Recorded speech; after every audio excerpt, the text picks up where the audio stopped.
aja wedian jodoh kuwi wis ana sing ngatur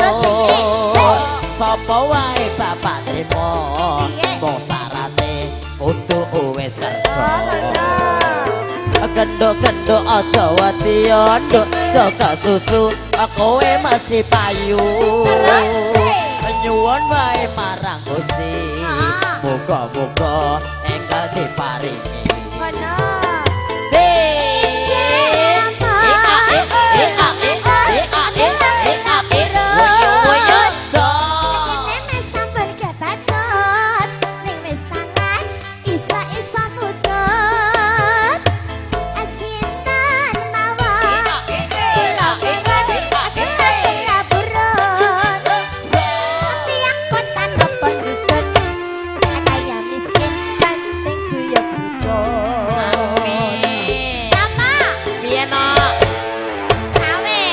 sabar to mesti payune heeh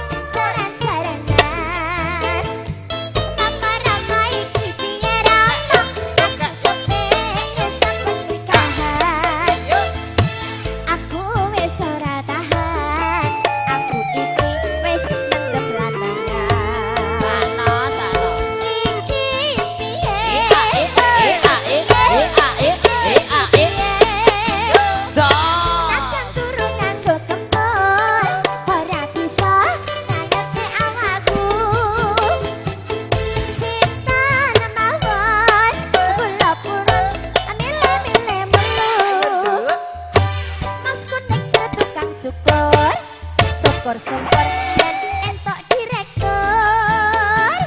gendho-gendho aja wedian jodoh kuwi wis ana sing ngatur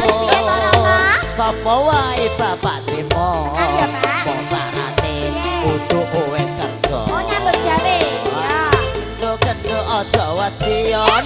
jaga susu kowe mesti payu nyuwun wae marang Gusti moga-moga enggal diparingi